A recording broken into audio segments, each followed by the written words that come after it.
Good morning, everyone. Over here at the Carter James Ranch at the home place.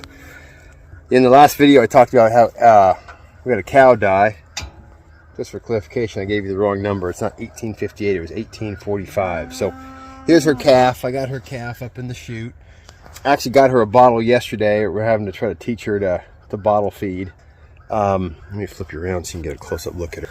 Got to teach her how to bottle feed. It took me 2 times to get her to take the bottle, and then once she took it, she sucked it down.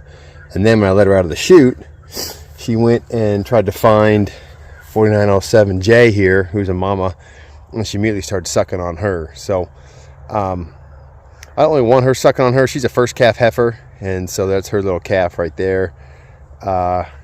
Initially I thought, oh, maybe she could suck on her a little bit, but I didn't want to drag her down along with her calf. So just I'm going to turn them back out to the herd and then leave this heifer and this other steer in here with her. But we're going to have to try to get her to take another bottle, and I see she's got a bunch of poop on her head, so this might get a little messy. So hopefully she'll take it, and we'll see how this goes. All right, I'm going to try to see if she'll take this real smooth. Yesterday I had to force it in her mouth, and of course she's got poop everywhere on her, so once I get it in there, she'll start sucking it down.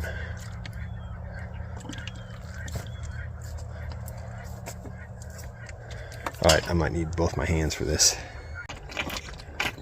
Sometimes it's just a 2-hand job to get it in her mouth, and then she starts sucking it down.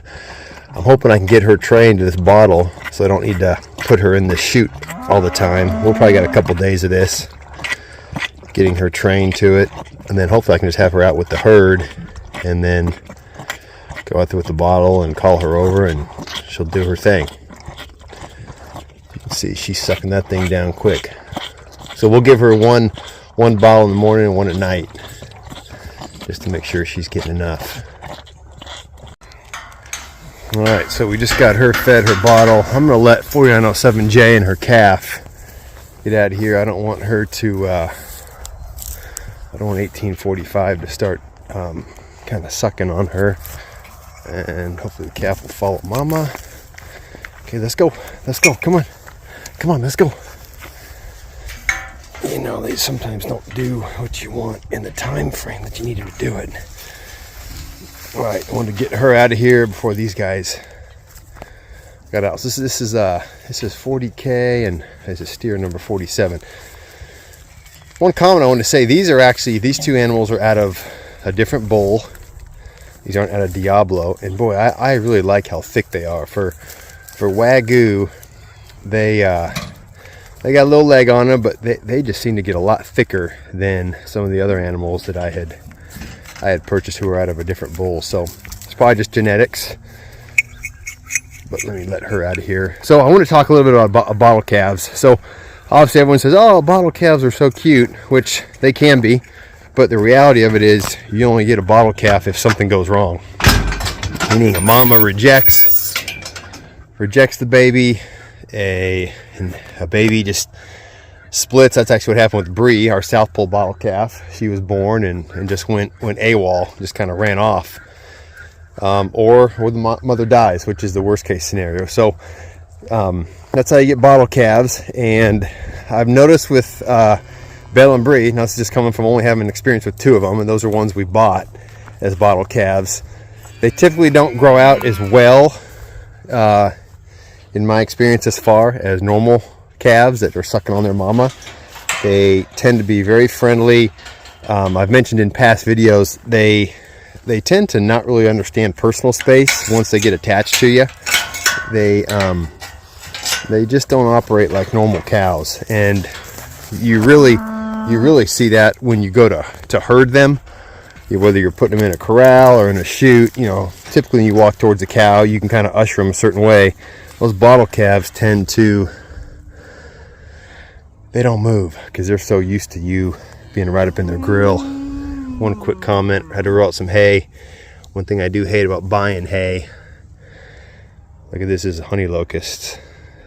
You never know how well the pastures are maintained when you buy hay and you're not familiar with what pastures they come out of. So, but anyhow, the goal with her is going to be to continue to try to train her. Yeah, these guys aren't very happy that I'm not letting them out. The goal is going to be to train her to come to a bottle so I can let her back out with the herd. And therefore she can graze, but I'm going to have to keep them locked up here for a couple days until she gets trained to come over. Because that would be great. If I can get her out with the herd, she can do normal moves. I can go out day and night and call her over with the bottle, and she'll come and do her thing. So that's where we're at right now. Just moving forward. Still waiting to hear back from the vet. Got a message into them yesterday about that mama that died. I don't know that we're going to figure out a whole lot on exactly why. Sometimes you never figure out exactly what happened, but at this point we're just moving forward and trying to make sure that she's good. It's amazing. These guys are herd animals. They hate being separated from their herd, but so now the focus is on her and making sure she's healthy and she's not gonna go downhill. So that's what we're gonna do. So thanks for watching, everybody. Good morning, back over here on Saturday morning with our little 1845 calf. Trying to see if she'll come up to me and just start taking this bottle. But she hadn't, so I had to get her back in the chute. The plan was to, I mean, in a perfect world, is to get her to come walking up to me when she sees that I've got the bottle. Because I'd like to let her back out into the pasture with the herd, along with this other heifer and steer that I've pinned up with her. But I just don't want to have to call her up all the time, which means calling the whole herd up. So a little bit of a problem, but I don't know. We'll try this today. I am going to let them back out with the herd today, because I am going to need to pen them up tomorrow, because Monday we're having some work done, having the vet out. So didn't walk up to me and had to kind of herd her back in here. So we'll get her fed and get her released. All right, we're back out here with the herd. Later in the day, we let 1845 back out, and we've got 4 nursing moms out here. And the other day when I had her in the corral, she had 4907J in there with her calf, and she was sucking on her. This time she's stealing a sip off of number 71. And 71's kind of realizing, hey, there's 2 of you. So, hey girl, you calling for your calf? So I'm kind of wondering if she's just gonna try to steal some milk, and maybe these lactating moms will help her out by committee. See, she's kind of giving her a back leg to her. So she might be able to steal a sip, but we're gonna need to still give her a bottle just to make sure she's doing well. Today, Sunday morning, pretty excited. This is going to be our last day of hauling hay. It's been a good solid 2 weeks of hauling a bunch of hay that I'd purchased to the ranch. I wanted to show you this piece of equipment that I bought, a hay toter. I guess that's the brand name. You know, I had a large chunk of hay delivered to the ranch from a gentleman that I buy it. He's great at delivering it. He comes and unloads it. It's awesome, saves me a bunch of time. Obviously I pay for that, but I also bought some other hay that was not able to be delivered, and so I just realized trying to hire that out to get delivered, I was just running into some scheduling problems and not sure when it would get here, and you know, people are busy and they couldn't give me an answer. So I just decided, you know, I need to probably have a way to transport hay even between the properties, between the home place and here at the Carter James. So got this hay toter. It's pretty slick. It's got its own, it's a dump trailer, so I'll shoot a video after I get my get a load on here. But you take this pin out and you just rotate this handle out, and it actually knocks this thing back, and then this thing comes up, and then it dumps the hay out that side. So we've been dumping over here, and we have a whole lot of it back over there. So once you dump it, I need to use the tractor then to you know, line it up appropriately so that I can back up to it with our bale and roller, so I can hook up to that, because I don't like using the tractor in the wintertime.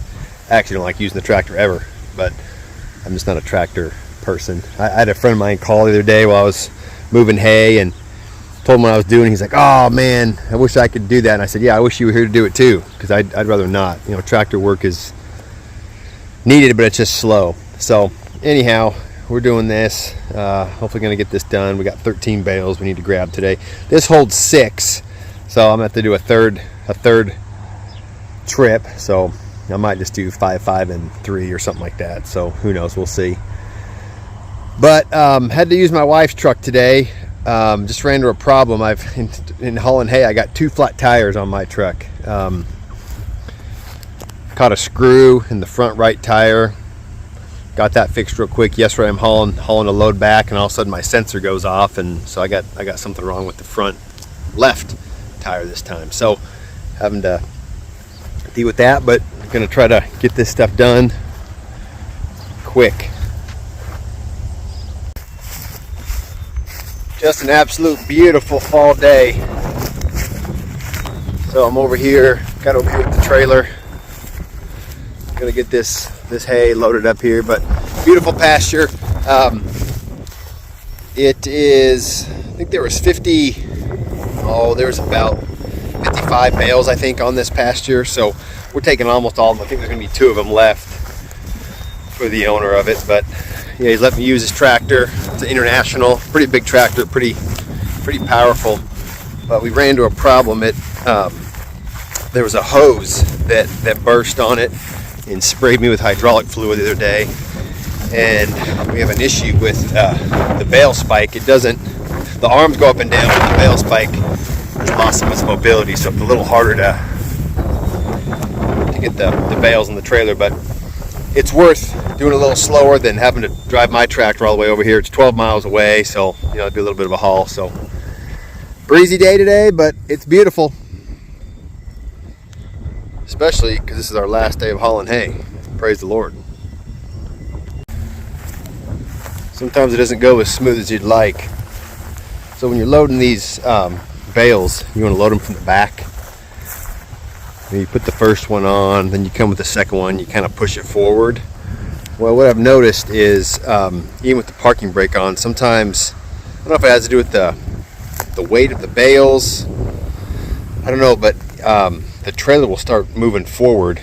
You know, the tires will be going, which is pushing the truck forward. I've even tried jackknifing the truck, but it pushes it forward, and I get a little nervous about it hurting the transmission. So I got 4 on there, and then this one we had to try to load. And the issue I had with, you know, loading it wonky like this is normally I would just stab it right here, lift it up and put it on there real nice. Well, the tractor I'm using, it's got a huge bale spike, just one big bale spike like that. So when you put it in and you lift it up, the bale can move a little bit. So I'm just not real good with that tractor. So got on there good enough, and then it just came slow. But I wanted to make sure I showed you how this works. So you pull the pin out here.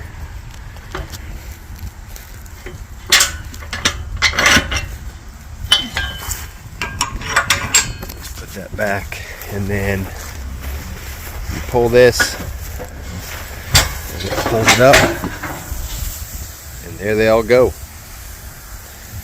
So pretty slick. So that's a wrap on hauling hay.